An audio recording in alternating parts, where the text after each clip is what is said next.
तलाक तलाक दूंगी, मगर मेरी एक शर्त है। जब मैं रात को घर पहुंचा तो मेरी पत्नी ने खाना लगाया। मैंने उसका हाथ अपने हाथों में लिया और कहा, मुझे तुमसे कुछ जरूरी बात कहना है। वो साथ बैठकर खाना खा रही थी। उसकी आंखों में कुछ दर्द सा साफ नजर आ रहा था। अचानक मुझे नहीं पता कैसे कहूँ, मगर मुझे उसे बताना ही था।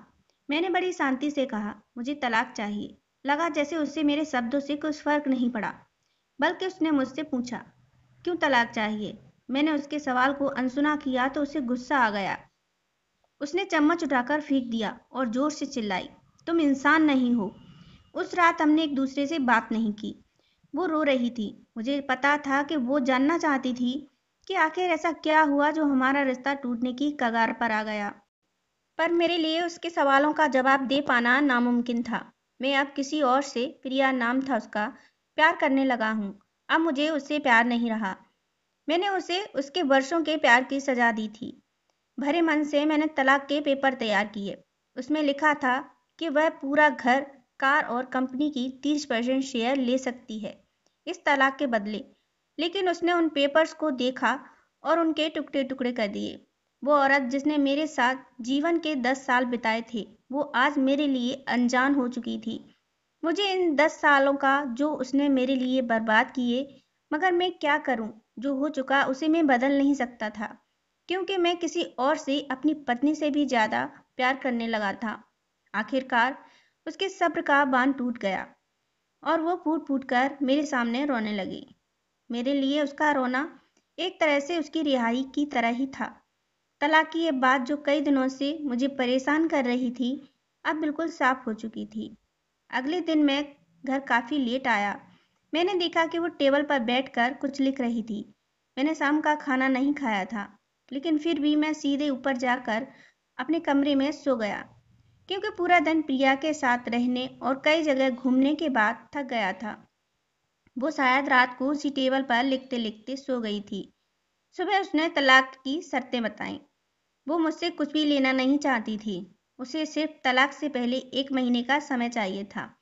उसने आग्रह किया कि इस महीने में हम दोनों वही पुराना वाला जीवन जिएं, जितना संभव हो सके, क्योंकि आने वाले महीने में हमारे बेटी की परीक्षा है। वह नहीं चाहती थी हमारे टूटे रिश्ते का प्रभाव उसकी पढ़ाई पर पड़े। मुझे भी यह ठीक लगा, मगर वो कुछ और भी चाहती थी। जैसे शादी के दिन में उसे उठाकर अपने शयन कक्ष तक ले गया था, उसी तरह हर रोज 1 महीने तक मैं उसे शयन कक्ष से उठाकर मुख्य द्वार तक ले जाऊं। मुझे लगा यह पागलपन है, मगर इन आखिरी दिनों को थोड़ा अच्छा बनाने के लिए मैंने उसकी यह शर्त स्वीकार कर ली। मैंने प्रिया को अपनी पत्नी की सभी शर्तें बताईं। वो हंसने लगी। उसे लगा मेरी पत्नी कितने भी तरीके अपना ले, तलाक तो तय है। मेरी पत्नी और मैं किसी से भी इस दौरान नहीं मिले थे, लेकिन उस दिन जब मैं उसे पहली बार उठाया, गेट तक ले गया, तो हम दोनों काफी अजीब महसूस कर रहे थे। पीछे से हमारा बेटा भी खिलखिलाकर खुश हो रहा था। अगले दिन यह काम थोड़ा सामान्य और आसान हो गया। वह मेरे सीने से लगी थी और मैं उसकी खुशबू महसूस कर रहा था। ऐसा लगा जैसे कई दिनों बाद मुझे यह खुशबू मिल रही है, या फिर कई दिनों से मैंने उसके होने का महसूस नहीं किया था। पहले जितनी उसमें वो कसाव नहीं था, और चेहरे पर कुछ हल्की झुर्रियां नजर आ रही थीं और बाल भी काफी सफेद होने लगे थे। ये वही औरत थी जिसने अपने जीवन के 10 साल मुझे समर्पित किए थे। चौथे दिन जब मैंने उसे उठाया तो वो पुराना रोमांस लौटने लगी थी। 5वें और 8वें दिन वो पुराना प्यार फिर जागने लगा। मैंने प्रिया को इस बारे में कुछ भी नहीं बताया था। अब उसे उठाना और आसान हो गया था। शायद हर रोज यह सब करने का मैं आदी हो गया था। एक दिन वह अपनी पसंद की साड़ी निकाल रही थी, लेकिन कुछ खास नहीं ढूंढ पाई। उसने सांस भरते हुए कहा कि उसके सारे कपड़े बड़े पड़ने लगे हैं। तब मुझे पता चला कि वह काफी दुबली हो गई है और इसलिए मैं उसे आसानी से उठा पा रहा था। मेरे दिल को एक झटका सा लगा। उसने अपने दिल में काफी सारा दर्द छुपा रखा था। पता नहीं कैसे मैं आगे बढ़ा और उसके सिर को छूकर देखा। अचानक हमारा बेटा आया और बोला कि पापा, ये तो मम्मा को उठाकर बाहर ले जाने का समय हो गया है।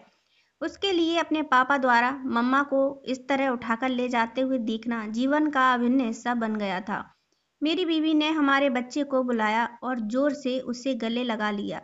मैंने अपना चेहरा दूसरी तरफ कर लिया। मुझे लगा कि मैं अपना निर्णय न बदल लूं, मैंने अपनी पत्नी को रोज की तरह उठाया और बेडरूम से सिटिंग रूम लेते हुए हॉल तक लाया। उसने प्यार से अपने दोनों हाथ मेरी गर्दन के आसपास रख दिए।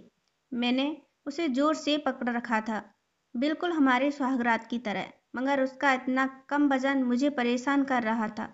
महीने के आखिरी दिन जब मैंने उसे उठाया तो मेरे लिए एक कदम भी चल पाना मुश्किल हो रहा था। हमारा बेटा स्कूल जा चुका था। मैं अपनी कार में ऑफिस गया और कार से कूदकर बाहर आ गया, बिना कार को लॉक किए। मुझे डर था कि अब एक पल की भी देरी कहीं मेरा इरादा ना बदल दे। मैं ऊपर गया, प्रिया ने दरवाज़ा खोला और मैंने उससे कहा, सॉरी प्रिया, अब मैं अपनी पत्नी से तलाक नहीं लेना चाहता। उसने मुझे देखा और मेरे सिर पर हाथ फेर कर कहा, तुम्हें बुखार तो नहीं है? मैंने उसका हाथ हटाया और कहा, सॉरी प्रिया, अब मुझे अपनी पत्नी से तलाक नहीं चाहिए। हमारी शादीशुदा जिंदगी शायद हम दोनों के ध्यान न देने की वजह से बोरिंग हो गई थी, लेकिन इसका मतलब यह कतई नहीं कि हम एक दूसरे से प्यार नहीं करते। अब मुझे एहसास हुआ है कि जिस दिन मैं उसे शादी करके अपने घर लाया था, उस दिन से जीवन के आखिरी दिन तक मुझे उसका साथ निभाना है। प्रिया के होश उड़ गए। उसने मुझे एक जोरदार चांटा जड़ दिया मेरे मुंह पर। वह रोने लगी और दरवाजा अंदर से बंद कर लिया। मैं सीढ़ियों से नीचे उतरा और आकर अपने कार में बैठ गया।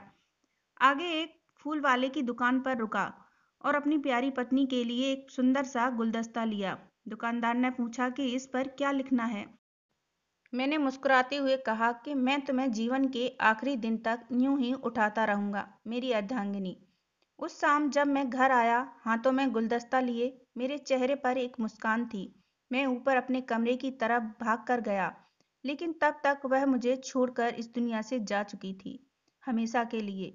वो कई महीनों से कैंसर से लड़ रही थी, लेकिन मैं प्रिया के साथ इतना खोया हुआ था कि कभी ध्यान ही नहीं रहा। उसे पता था वह जल्द ही मुझे छोड़कर जाने वाली है, इसलिए वह मुझे और मेरे बेटे के रिश्ते को टूटने से बचाना चाहती थी। मैं नीच उससे तलाक लेना चाहता था, लेकिन फिर भी उसने मेरे बच्चे की नज़रों में एक प्यारा पति और पिता बना दिया था। जीवन की छोटी छोटी बातें रिश्तों में बहुत बड़ा महत्व रखती हैं। बड़ा घर, बड़ी कार, बैंक बैलेंस, ये खुशियों का हिस्सा जरूर बन सकते हैं, मगर अपनों के बिना इनकी कोई कीमत नहीं। अगर यह कहानी पसंद आई हो तो लाइक शेयर करें और चैनल पे पहली बार आए हैं तो सब्सक्राइब करें। राधे राधे।